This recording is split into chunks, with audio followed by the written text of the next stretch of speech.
Attention mga SSS pensioners, 10% pension increase mangyayari ba kada buwan? Ito ba'y one time lamang?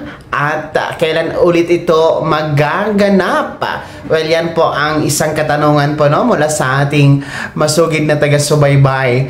So, ang kanya pong sinasabi at tinutukoy ay ang SSS Pension Reform Program, which is ito po ay pinatupad ng SSS noong Setyembre mga ka-vlogs, no?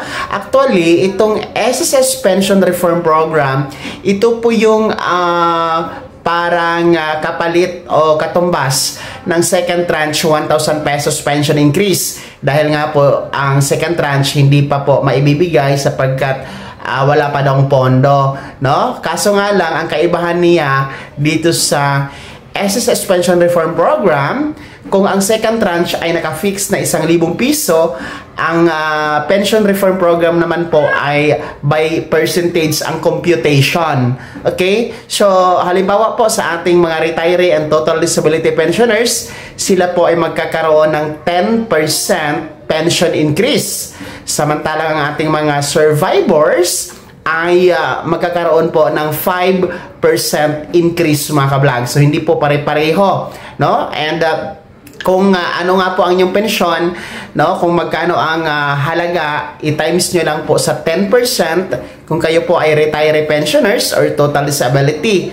Then, i-times nyo po sa 5% kung kayo ay nasa death or survivor pensioners.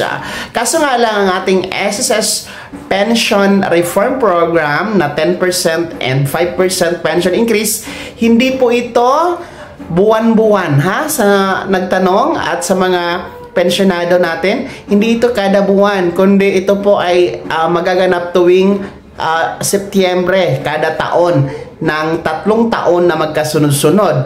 And sinimulan na nga po ito, naramdaman nyo na, noong September 2025. And mangyayari po ulit ito, no, sa susunod na September 2026 at ang panghuli po ay September 2027. So ganoon po yun siya mga ka-vlogs, no? Every September lamang kada taon mula 2025 hanggang 2027 at hindi na po ito mangyayari every month mga ka-vlogs. So antabayanan po natin next year, no? Para maramdaman nyo ulit ang 10% at 5% pension increase sa ilalim ng SSS Reform Program.